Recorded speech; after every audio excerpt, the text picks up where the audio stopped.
شاہکار میں وہ، جنگل میں کوہسار میں وہ، سورج چاند ستاروں میں، مومن کے کردار میں وہ، پھولوں کی مہکار میں وہ، جنگل میں کوہسار میں وہ، سورج چاند ستاروں میں، مومن کے کردار میں وہ۔ تو پچھلے پارے کے اختتام میں قوم شعیب کا تذکرہ شروع ہوا ہے کہ اللہ تعالیٰ نے شعیب علیہ السلام کو ان کی قوم کی طرف بھیجا، اور شعیب علیہ السلام نے کہا کہ ایک اللہ کی عبادت کرو اور ناپ تول میں کمی مت کرو۔ وہ لوگ کسٹمر کو دھوکہ دیتے تھے، جھوٹ بول کے بیچتے تھے، اور جو ہے نا جب تول کے کوئی چیز دیتے نا اس میں ڈنڈی مارتے تھے، گڑبڑ کرتے تھے۔ تو ان سے شعیب علیہ السلام نے کہا کہ انی اراکم بخیر، میں دیکھتا ہوں کہ تم کوئی قحط کے حالات نہیں ہیں کہ کوئی بھوک سے مر رہا ہو تو چلو فراڈ کرے، سمجھ میں آتا ہے، سب کے پیٹ بھرے ہوئے ہیں، سب کو کھانے پینے کو مل رہا ہے۔ تو قوم جواب میں کہنے لگی لنخرجنک یا شعیب والذین آمنوا معک من قریتنا، ہم آپ کو اپنی بستی سے نکال دیں گے۔ اور ایک جگہ کہا کہ الصلاۃ تأمرک ان نترک ما یعبد آباؤنا ان نترک ما یعبد آباؤنا او ان نفعل فی اموالنا ما نشاء، آپ کو آپ کی نماز یہ باتیں سکھاتی ہے کہ آپ ہمارے تجارتی معاملات میں دخل اندازی کریں۔ تو اس سے ہی پتہ چلتا ہے کہ لوگ جو ہے نا چاہتے ہیں کہ مذہبی لوگ اپنی عبادت گاہوں میں محدود رہیں، وہ ہمارے بزنس میں ٹانگ نہ اڑائیں، ہمارے معاملات میں ٹانگ نہ اڑائیں، وہاں ہمیں گائیڈ کرنے کی کوشش نہ کریں۔ تو آج بھی کوئی عبادت کرتا ہے نا کسی کو برا نہیں لگتا، روزہ رکھو بھائی، آپ کا پرسنل معاملہ ہے، آپ عبادت خانے میں جائیں، عبادت کریں، مسجد جائیں، چرچ جائیں۔ دنیا میں ہر قوم میں یہ اچھا سمجھا جاتا ہے، نماز پڑھیں، کوئی مسئلہ نہیں ہے۔ مسئلہ وہاں ہوگا جہاں آپ اپنے باس سے چھٹی لے کے نماز پڑھیں گے کہ سر آفس ٹائم تو ہے لیکن ابھی میرا نماز کا ٹائم، اس کو غصہ آئے گا کہ یار آپ آفس کے ٹائم پہ نماز پڑھ رہے ہو، یہ تو بعد میں بھی پڑھی جا سکتی ہے۔ تو کوئی بھی شخص اپنے مال کا، اپنے بزنس کا نقصان برداشت نہیں کرتا، تو اسلام اس قسم کی 2 نمبر عبادت کو نہیں مانتا۔ اسلام کہتا ہے جیسے باس کو جو آپ ٹائم دے رہے ہیں نا آفس میں، اس ٹائم میں اگر کوئی اور آپ سے ٹائم مانگے تو باس کو غصہ آئے گا نا، تو سب سے بڑا باس تو میں ہوں، تو میں نے جو آپ کو ٹائم دیا ہے نا 5 ٹائم نماز کا، اس میں آپ کو ادھر حاضری دینی ہے، اس میں آپ کا باس اس وقت کون ہے؟ میں ہوں، میں خدا ہوں، میں رب ہوں، اس وقت آپ نے ادھر آنا ہے۔ تو اس لیے اسلام کی یہ دعوت نہیں ہے کہ آپ نماز پڑھیں یا زکوٰۃ دیں، صرف اتنی دعوت نہیں، اسلام کہہ رہے سپیریئر اللہ ہے۔ سپیریئر کون ہے؟ اللہ کی ذات ہے، باقی سب اس کے ماتحت ہیں۔ اور جو لبرل لوگ ہیں وہ کہتے ہیں سپیریئر ملک کا قانون ہے، مذہب اس کے تابع ہے۔ بات سمجھ میں آ رہی ہے؟ مذہب کیا ہے؟ وہ ملک کے قانون کے ماتحت ہے۔ نا نا نا نا، اسلام کہتا ہے سپیریئر کون ہے؟ بولو بھائی کیا ہو گیا؟ اللہ ہے۔ تو اس میں کیا گورنمنٹ نے پابندی لگائی بولنے میں؟ اللہ ہے نا، پہلے اللہ ہے، پہلے خدا ہے، باقی سب اس کے بعد ہیں۔ گئی تو وہ شعیب علیہ السلام کی بات چل رہی تھی۔ شعیب علیہ السلام نے قوم کو یہ سمجھایا کہ تم ناپ تول میں کمی مت کرو، تم قحط زدہ لوگ نہیں ہو۔ تو قوم کیا کہہ رہی ہے؟ آپ کی نماز آپ کو یہ حکم دیتی ہے کہ آپ ہمارے تجارتی معاملات میں بھی دخل اندازی کریں۔ تو اصل میں یہاں سے مضمون میرا شروع ہوا تھا کہ لوگ کہتے ہیں نمازی آدمی نماز پڑھے، مولانا ٹائپ کے لوگ مسجد میں نماز پڑھیں، اچھی اچھی باتیں کریں، ابو امی کے حقوق بیان کریں، بیوی بچوں کے حقوق بیان کریں، بہت اچھی بات ہے، اچھا معاشرے میں ایک خیر پھیلے گی۔ لیکن یہ کہیں یہ بزنس حلال ہے، یہ والا بزنس کیا ہے؟ بینک میں جو جاب کرتا ہے اس کی چائے پینا جائز نہیں ہے۔ یہ پھر ان کو تب غصہ آتا ہے، یار یہ کیا مسئلہ ہے یار، جو آدمی بینک میں جاب کر رہا ہے اس کی شادی نہ کریں اس سے، کیونکہ نکاح جب کریں گے تو وہ بیوی کو حرام کھلائے گا، پھر اس کے گھر جائیں گے۔ سودی بینک میں جو سودی لین دین میں ملوث ہو اس کی جاب حرام ہے۔ جو آدمی اوپر کی آمدن زیادہ ہے کسٹم میں اس کی، ہمارے ایک جاننے والے تنخواہ تھوڑی سی تھی مگر بنگلے ایسے بن رہے تھے ان کے، ہم حیران تھے کہ اتنی سی تنخواہ میں اتنی زبردست برکت تو ہم نے کسی بزرگ کے بھی نہیں دیکھی۔ بھائی پتا چلا کہ کہاں جاب کرتے ہیں جی؟ کسٹم میں۔ اچھا ان کی جب ترقی ہوئی تو وہ بہت پریشان تھے، ان کا رینک بڑھ گیا تو خوش ہونے کے بجائے کیا تھے؟ پریشان۔ پوچھا گیا کیوں پریشان ہے؟ کہہ رہے ہیں یار میں اگرچہ میرا رینک کم تھا مگر کھانے کے ذرائع وہاں پہ، کیونکہ ڈائریکٹ کسٹمر سے میری ڈیل ہوتی تھی، اب میں آفیسر بن گیا ہوں تو نیچے کے والے لوگ ہیں نا پوری ارننگ شو نہیں کریں گے، کمیشن تو ملے گا لیکن جب حرام ہی ہے تو وہ سچ بچا کے تھوڑی کھلائے گا حرام آپ کو. بھائی جو رشوت لے گا نا اسمگلنگ کے مال کو پاس کرنے کے لیے, تو جو ملازم رشوت لے گا وہ اپنے باس کو سچ تھوڑی بتائے گا کہ 1 لاکھ روپے میں نے لیے جس میں سے 50,000 آپ کے 50,000 میرے. اگر 1 لاکھ لے گا تو وہ 50,000 بتائے گا نا. اگر وہ اتنا نیک ہوتا, سچ بول رہا ہوتا, تو پھر وہ کسٹمر سے پیسے کیوں لے رہا ہوتا, سوری وہ جو اسمگلر ہے اس سے پیسے کیوں لے رہا ہوتا. تو وہ کہہ رہے تھے یار ارننگ کم ہو گئی ہے, عہدہ تو بڑھ گیا ہے, لیکن انہوں نے وہ بنگلے پہلے ہی بنا لیے تھے. تو کیا بات چل رہی تھی, کہاں سے کہاں پہنچ گئے. تو اب جب بتایا جائے گا بھائی یہ کسٹم میں جاب کرتا ہے, اس کی اوپر کی آمدنی حلال سے کیا ہے, کم ہے, تو حرام زیادہ ہے, لہذا آپ اس کی دعوت قبول نہیں کر سکتے.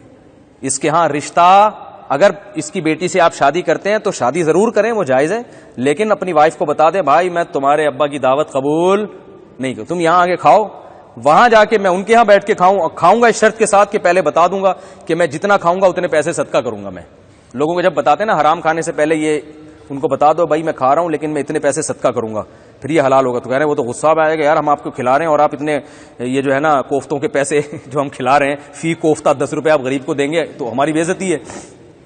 تو میں ان سے کہتا ہوں بھائی یہ تو پھر حرام کیسے جائز ہو گیا. اگر آپ جا کے کھانا شروع کر دیں, اگلا بولے گا واہ ہمارے لیے حرام ہے اور تمہارے لیے کیا ہو گیا. تو یہ تو اللہ کا دین ہے بھائی, اس میں لچک تھوڑی ہے. تو بعض لوگ دل خوش کرنے کے لیے حرام کھا لیتے ہیں کہ یار کیا کریں, ڈاکو ہے, آمدن حرام ہے, لیکن مسلمان کا دل بھی تو نہیں توڑنا چاہیے نا. تو یاد رکھو مسلمان کا دل جوڑنے کا حکم ہے مگر شرعی حدود کے اندر رہ کے, اسلام کی باؤنڈری سے باہر نکل کے نہیں. آپ ایک آدمی شراب پیتا ہے اور کہتا ہے میرا دل رکھنے کے لیے دو گھونٹ تم بھی پی لو, تو آپ کے لیے حلال نہیں ہو جائیں گے کہ یار چلو اپنے دین کے قریب کرنے کے لیے تو میں بھی 2 گھونٹ پی لیتا ہوں, اور سنا ہے 1-2 گھونٹ سے کوئی نشہ بھی نہیں آتا, ٹھیک ہے نا. تو ایک آدھ پی لیا تو کیا ہو گیا, اس کی وجہ سے فائدہ یہ ہوگا کہ یہ میرے قریب آئے گا, اور جب میرے قریب آئے گا تو میں اس کو تبلیغ کروں گا, جب میں تبلیغ کروں گا تو شراب چھڑوا دوں گا, میں نے تو پہلے چھوڑی ہوئی, یہ بھی چھوڑ دے گا, اور ہنسی خوشی زندگی گزاریں گے ہم دونوں. یہ لاجک اللہ کے ہاں نہیں چلے گی. اللہ کہتے ہیں شرابی کو بٹھا بھی سکتے ہو, چائے بھی پلا سکتے ہو, سینے سے بھی لگا بھی سکتے ہو, پینے میں اس کے ساتھ شرکت اتنا فری ہونے کی ضرورت نہیں ہے. یہ اللہ کی حدود ہیں. تو شعیب علیہ السلام نے اپنی قوم سے کہا کہ تم مالی لین دین میں گڑبڑ کر رہے ہو, یہ حرام کما رہے ہو تم کسٹمر کو دھوکہ دے کے. تو قوم نے کیا تانا دیا کہ آپ کی نماز بہت اچھی ہے, آپ ہمارے داخلی معاملات میں دخل اندازی مت کریں. تو لوگ بھی علماء اور مفتیوں کے بارے میں یہی کانسیپٹ ہے, حضرت جی آپ مسجد میں بیٹھ کے نماز پڑھایا کریں, ملا کی دوڑ مسجد تک, آپ ہماری تجارت میں حلال و حرام کے فتوے لگانے کی کوشش بولو نا بھائی نہیں کریں. یہ پھر اچھا ہمیں نہیں لگتا. اور اسی عالم کی مخالفت ہوتی ہے جو حق بولتا ہے. عبداللہ بن مبارک رحمہ اللہ فرمایا کرتے تھے کہ جس عالم کو ساری دنیا محبت کرتی ہے نا, جس سے سب کی نظر میں وہ محبوب ہے, تو سمجھ لو کہ وہ حق بیان بولو بھائی نہیں کر رہا. کیونکہ جب آپ حق بیان کرتے ہیں بہت سے گلے لگاتے ہیں لیکن بہت سے نفرت بھی کرتے ہیں, تو سارے خوش ہیں, تو اس کا مطلب دال میں کالا کالا ہے. سارے پیغمبروں سے خوش نہیں ہوتے تھے بھائی, ٹھیک ہے نا. پیغمبروں پہ جان کٹانے والے بھی تھے اور ان کو قتل کی کوشش کرنے والے بھی تھے. تو دنیا میں کوئی سب کی نگاہوں میں محبوب نہیں ہوتا. تو اگر کوئی ہے گلی والے بھی پسند کر رہے ہیں, گھر والے بھی پسند کر رہے ہیں, محلے والے بھی پسند کر رہے ہیں, ساری دنیا ہی گلے لگا رہی ہے, تو بھائی پھر اس کا مطلب ہے دال میں کچھ کالا کالا ہے, پھر یہ ٹھیک, یہ حق نہیں بیان کر رہا. پھر تو شعیب علیہ السلام نے جب سمجھایا, بس میں واقعہ ختم کر کے بیان ختم کرتا ہوں, تو ان کی قوم نے کہا یہ کیسے ہو سکتا ہے. تو شعیب علیہ السلام نے جب بار بار سمجھایا تو انہوں نے کہا ہم آپ کو اپنی بستی سے نکال دیں گے.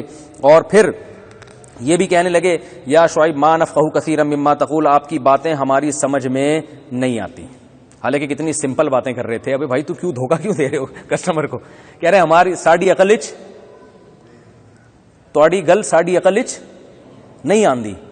تو شعیب علیہ السلام نے کہا آ جائے گی انشاءاللہ, بہت جلدی کیا ہوگا, آ جائے گی.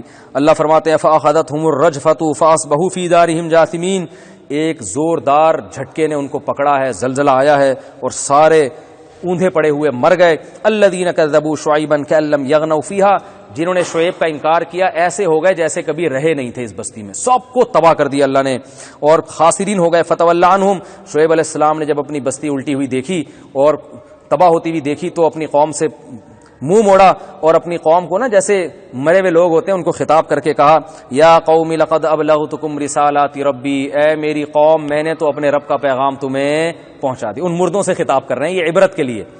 اب ایسا نہ ہو کہ آپ بھی مردوں سے جا کے باقاعدہ ان کو رپورٹیں پیش کرنا شروع کر دیں. تو عبرت کے لیے کہ میں نے تو اپنا پیغام تمہیں دیا تھا, لقد ابلغتکم رسالات ربی ونصحت لکم, اور میں نے تمہاری خیر خواہی چاہی تھی. مجھے کوئی اس پہ پیسے تھوڑی مل رہے تھے تمہیں سمجھانے پہ, میں نے تو تمہاری خیر خواہی چاہی تھی. اب تم تباہ ہو گئے ہو تو فکیف آسا علی قوم کافرین, میں کیسے تم پر افسوس کروں. یعنی بتا دیا مجھے تم پر افسوس بھی نہیں ہو رہا. تو ناپ تول میں کمی کرنا, کسٹمر کو ٹھگنا, کام تنخواہیں پوری لینا اور جو کام آپ کے ذمہ لگایا اس میں ڈنڈی مارنا, یہ معمولی جرم, ان آیتوں سے پتہ چلتا ہے یہ معمولی جرم بولو نا نہیں ہے. اور مارکیٹ میں یہ جرم ہول سیل کے حساب سے ہو رہا ہے. دفتروں میں لیٹ, گورنمنٹ کے اداروں میں کام کے علاوہ سب کچھ ہو رہا ہے کہ نہیں ہو رہا. آپ کسی گورنمنٹ کے اسکول جائیں, ٹیچرز کیا کرتی ہیں وہاں پہ. پہلے جو ہے نا ہمارے قریب میں گورنمنٹ کا بچیوں کا اسکول تھا, تو میں جب وہاں جاتا تھا نا تو وہاں فیمیل ٹیچر پڑھاتی تھیں. تو میں جب وہاں جاتا تھا نا بالکل قریب ہی تھا وہ اسکول, یعنی 1 سے 5ویں کلاس تک کا. تو 1 سے 5ویں کلاس تک کا اسکول تھا بچیوں کا, اور جو ہے وہ فیمیل ٹیچرز پڑھایا کرتی تھی وہاں پہ. تو ہمارے گھر کے قریب ہی تھا, ہم کھیلتے کھیلتے چلے جاتے تھے. کبھی کوئی ٹیچر ہمیں بلاتی تھی کہ بیٹا یہ جیسے ہوتا ہے نا ٹیچروں کی عادت ہوتی ہے, بچے بیٹا ذرا ادھر آؤ. گراؤنڈ بھی تھا ساتھ میں, وہاں ہم کھیلتے تھے. اسکول کا گراؤنڈ تھا لیکن محلے کے بچے بھی کھیل رہے ہوتے تھے وہاں پہ.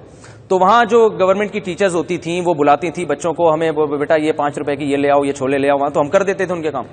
تو ہم جب بھی جاتے تھے وہ ٹیچرز بیٹھ کے سویٹر بن رہی ہوتی تھی وہاں پہ. ہم نے کبھی ان کو پڑھاتے ہوئے بولو بھائی نہیں دیکھ. تو وہ ٹیچر بھی ہمارے محلے کی تھیں, ان کے جتنے بچے ہوتے تھے سارے اپنی امیوں کے ہاتھ کے بنے ہوئے سویٹر پہن کے گھومتے تھے. اور ہمیں پتا ہوتا تھا یہ سارے سویٹر بنائے کہاں گئے ہیں.